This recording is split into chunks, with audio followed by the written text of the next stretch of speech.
Hello, listening friends. नमस्कार श्रोता मित्रों, We are delighted that you tuned in back to this program. हम आनंदित हैं कि आप फिर से इस कार्यक्रम को सुन रहे हैं। If you have not been in touch with us, we hope that you will get in touch with us. यदि आपने अभी तक हमसे संपर्क नहीं किया है तो हम आशा करते हैं कि आप अवश्य हमें लिखेंगे।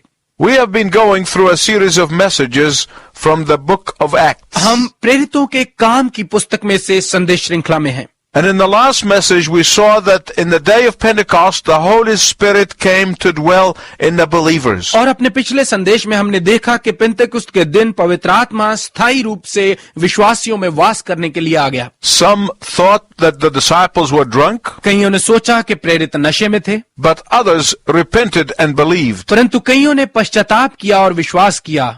And that is why the Apostle Peter gets up and boldly proclaims the gospel to the skeptics and the seekers alike. और इसी कारण पतरस उठकर संदेहियों और खोजियों को समान रूप से खुलेआम सुसमाचार सुनाता है। There are 5 things in Peter's speech here that I want you to notice. यहाँ पतरस के संबोधन में 5 बातें हैं जो मैं चाहता हूं कि आप ध्यान दें। And it comes from the book of Acts, chapter 2, verses 14 to 41. ये है प्रेरितों के काम 2 अध्याय 14 से 41 पदों में। First, पहली, there was a confrontation with the skeptics. कि वहां संदेहियों की तरफ से विरोध था। Verses 14 and 15. 14 और 15 पद। Secondly, दूसरा, there was a clarification of the sign. वहां चिन्हों का स्पष्टीकरण था। Verses 16 to 21. 16 से 21 पद।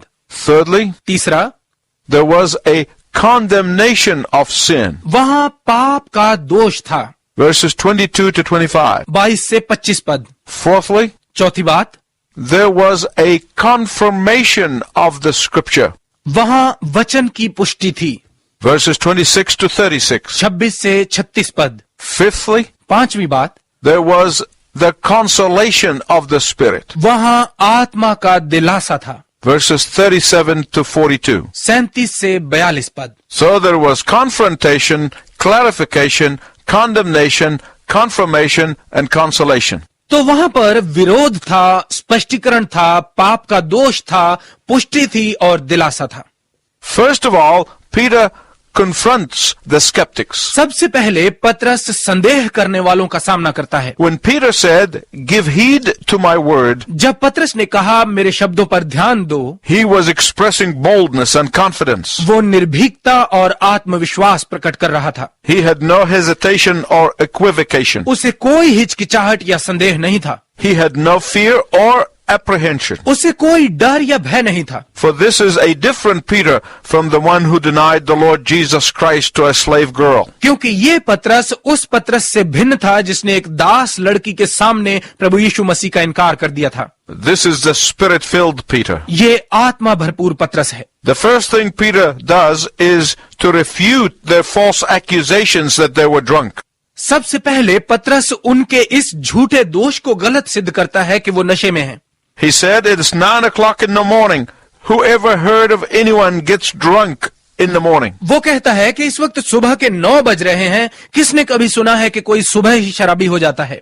Once Peter confronted their silly skepticism, एक बार पतरस के द्वारा उनके बेवकूफी भरे संदेह का सामना करने के बाद, second, he goes on to giving them an explanation of Pentecost. दूसरा वो उन्हें पंतेकुस्त का मतलब बताना शुरू करता है। Verses 16 to 21. 16 से 21 पद। In the Old Testament prophecies, there are 2 comings of the Messiah. पुराने नियम की भविष्यवाणियों में मसीह का 2 बार आगमन बताया गया है। These 2 comings would be separated by a long interim period. इन 2 आगमनों को एक लंबे अंतरिम समय के द्वारा अलग किया जा सकता है। I want to explain this to you. मैं इसे आपके लिए स्पष्ट करना चाहता हूँ। According to Isaiah 53, यशाया 53 अध्याय के अनुसार the first coming of the Messiah would be in suffering and dying for the sins of the world. मसीह का पहला आगमन वो होगा जिसमें वो दुख उठाएगा और संसार के पापों के लिए अपनी जान देगा। And according to Isaiah 9:6, और यशाया 9 अध्याय के 6 पद के अनुसार the second coming of the Messiah will be in great glory to establish his rule forever. मसीह का दूसरा आगमन वो होगा जब वो अपनी बड़ी महिमा के साथ हमेशा के लिए अपना राज्य स्थापित करने के लिए आएगा। In his first coming, अपने पहले आगमन में the Messiah would rule over his believer's heart. मसीह अपने विश्वासी के हृदय पर राज करेगा। In his second coming, अपने दूसरे आगमन में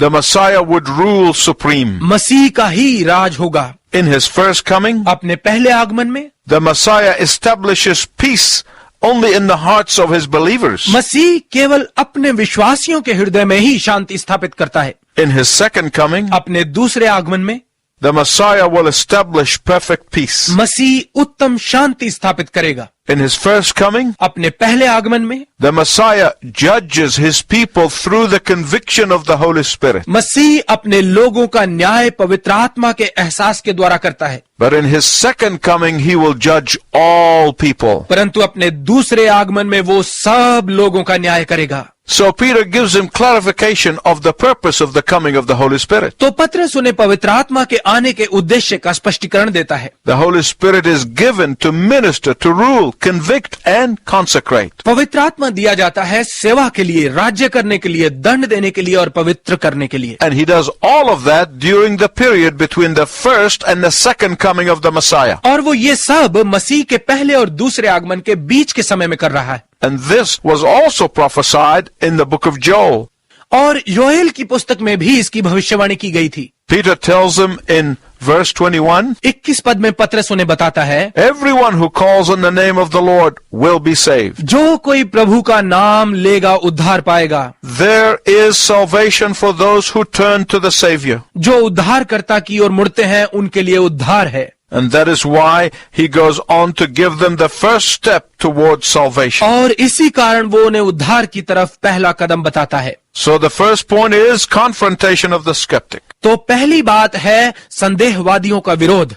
Secondly, it was clarification of the sign. दूसरी बात थी चिन्ह का स्पष्टीकरण। Thirdly, the condemnation of sin. तीसरी बात है पाप का दोषी ठहराना। What was these people's sin? इन लोगों का पाप क्या था? Their sin was this, उनका पाप ये था that when the Messiah came कि जब मसीह आया and performed miracle after miracle और एक के बाद एक आश्चर्यक्रम किए and showed clear sign that he was their Messiah, और स्पष्ट निशान दिखाए कि वही उनका मसीह था, they did not believe in him. उन्होंने उस पर विश्वास नहीं किया। They watched him with amazement as he raised the dead supernaturally. उन्होंने आश्चर्य के साथ उसे अलौकिक रूप से मुर्दों को जिलाते देखा था। They watched him as he healed the sick supernaturally. उन्होंने उसे अलौकिक रूप से बीमारों को चंगा करते देखा।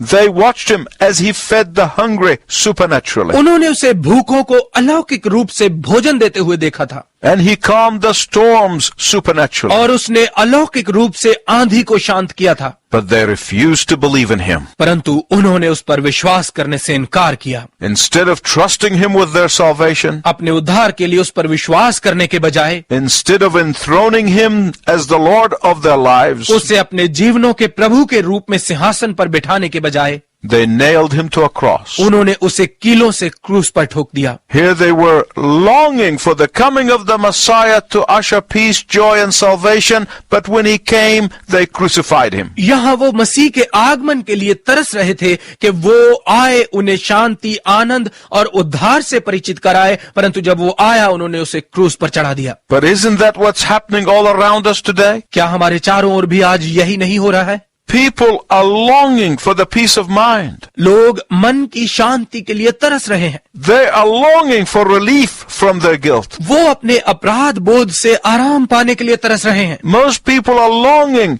to overcome fear, anxiety, and worry. अधिकतर लोग भय, तीव्रता और चिंता पर विजय पाने के लिए तरस रहे हैं। They are longing for true contentment. वो वास्तविक संतुष्टि पाने के लिए तरस रहे हैं। They are longing to know that their sins are forgiven. वो ये जानने के लिए तरस रहे हैं कि उनके पाप क्षमा हो जाएं। And yet when you point them to the only one who can give them all of that, they reject him. और तो भी जब आप उन्हें उसकी तरफ इशारा करें जो उन्हें ये सब दे सकता है, वो उसे अस्वीकार कर देते हैं। They say, don't tell me that he is the only way to heaven. वो कहते हैं मुझे ये ना बताओ कि केवल वो ही स्वर्ग का एकमात्र रास्ता है। Don't tell me that Jesus the Messiah is the only savior for me. मुझे ये ना बताओ कि यीशु जो मसीह है केवल वो ही मेरा उद्धार कर सकता है। The truth is, सच ये है until this sin is repented of, जब तक इस पाप का पश्चाताप नहीं किया जाता, there can be no salvation from eternal judgment. तब तक अनंत काल के न्याय से मुक्ति हो ही नहीं सकती। Peter said, you nailed him to a cross. पतरस कहता है, तुमने उसे क्रूस पर चढ़ाया। My listening friend, I want to ask you a question. मेरे श्रोता मित्र, मैं आपसे एक प्रश्न पूछना चाहता हूँ।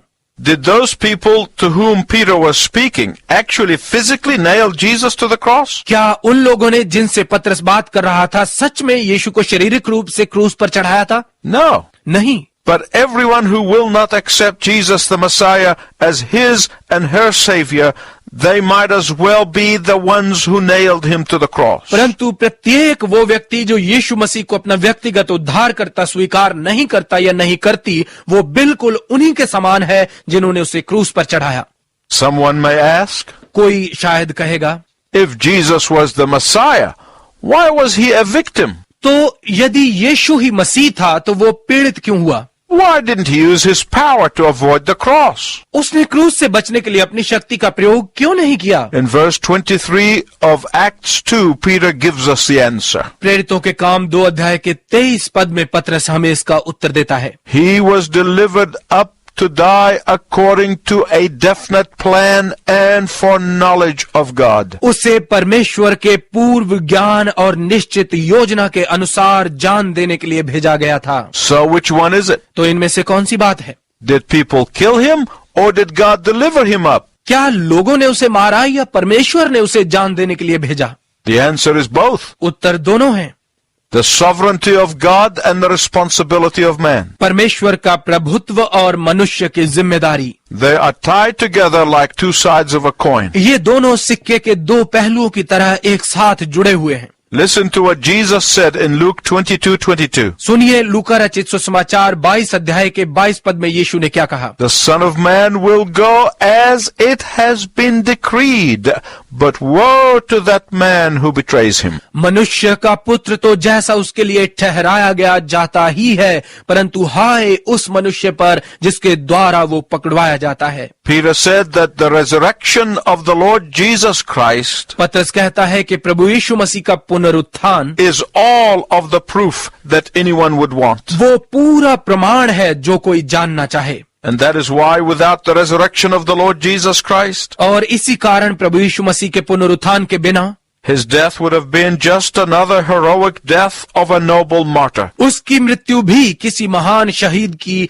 बहादुरी भरी मृत्यु के समान एक और मृत्यु ही होती। No more and no less. कुछ कम या कुछ ज्यादा नहीं। The greatest proof of Jesus' lordship, यीशु के प्रभुत्व का सबसे बड़ा प्रमाण, the greatest proof of Jesus' messiahship, यीशु के मसीह होने का सबसे बड़ा प्रमाण is his resurrection. उसका पुनरुत्थान है। Not his teaching, उसकी शिक्षा नहीं, not his miracles, उसके आश्चर्यक्रम नहीं, not even his death, यहाँ तक कि उसकी मृत्यु भी नहीं, but his resurrection. परंतु उसका पुनरुत्थान। Peter devoted one verse to Jesus' miracles, पतरस ने एक पद यीशु के आश्चर्यकर्मों को समर्पित किया, one verse to his ministries, एक पद उसकी सेवकाई को, one verse to his death, एक पद उसकी मृत्यु को, but 9 verses to his resurrection. परंतु 9 पद उसके पुनरुत्थान को समर्पित करता है। Why did he do this? उसने ऐसा क्यों किया?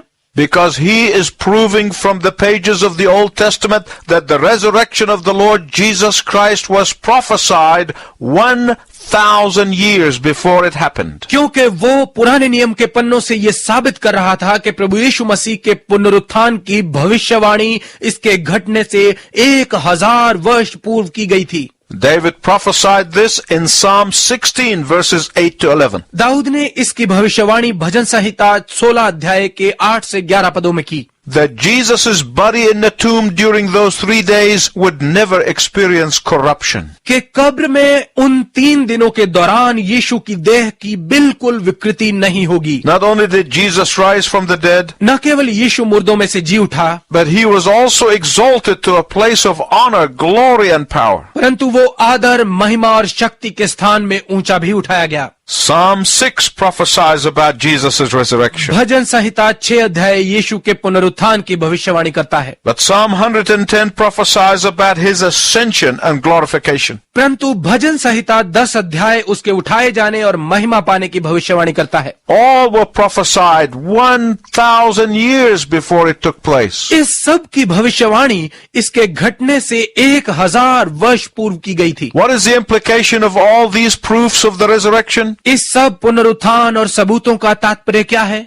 It means that anyone who rejects the Messiah will be guilty of eternal damnation. इसका अर्थ है कि जो भी मसीह को अस्वीकार करता है वो अनंत काल के श्राप का दंड पाएगा। Now I want to speak about the fifth thing, अब मैं पांचवी बात के बारे में चर्चा करना चाहता हूँ, the consolation of the Holy Spirit. पवित्र आत्मा के दिलासे के बारे में।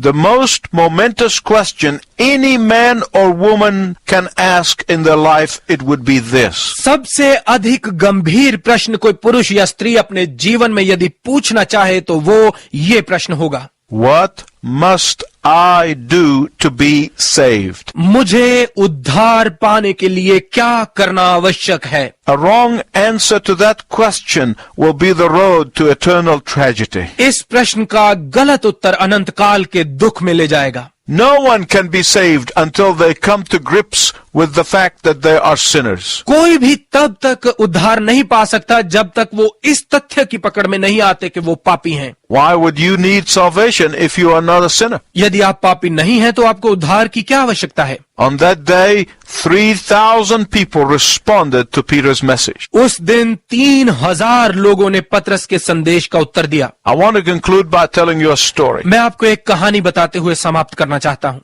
There was a bishop who once called to preach in the court of King Henry VIII in England. एक बार प्रभु के एक बड़े सेवक को इंग्लैंड के राजा हेनरी 8वें के दरबार में प्रचार करने के लिए बुलाया गया। King Henry VIII was known to chop off people's heads if they disagreed with him. राजा हेनरी 8वां इस बात के लिए प्रसिद्ध था कि यदि लोग उसके साथ असहमत होते तो वो उनके सिर कटवा देता था। As the bishop preached the truth of the gospel, जैसे ही प्रभु के सेवक ने सुसमाचार का सत्य बताया, King Henry VIII did not like what he heard, राजा हेनरी 8वें को जो उसने सुना था वो अच्छा न लगा and he ordered the bishop to preach again next Sunday.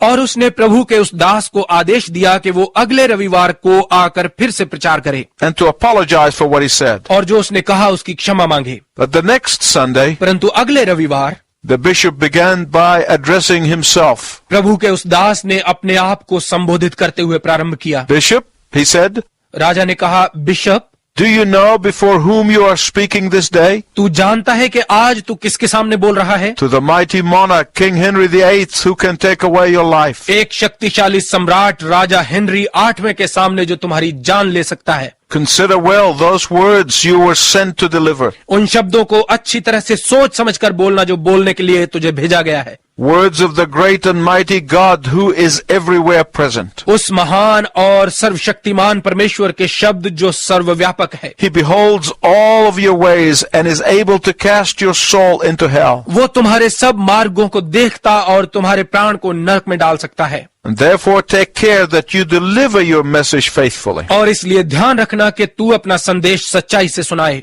Then the bishop preached. फिर प्रभु के सेवक ने प्रचार किया। He repeated the same sermon that he delivered the previous Sunday, उसने वही संदेश दोबारा सुनाया जो उसने पिछले रविवार को सुनाया था, except he delivered it with more zeal and energy than before. बस इसे पहले से अधिक जोश और हिम्मत के साथ सुनाया। The royal court watched in fear, शाही दरबार भय से देख रहा था, expecting and wondering what would happen to this dauntless preacher. इस आशा और हैरानी से कि इस निडर प्रचारक के साथ क्या होने वाला है। And in a stern voice the king asked the bishop, और कठोर आवाज में राजा ने उस प्रभु के सेवक से पूछा, How dare you to be so outspoken?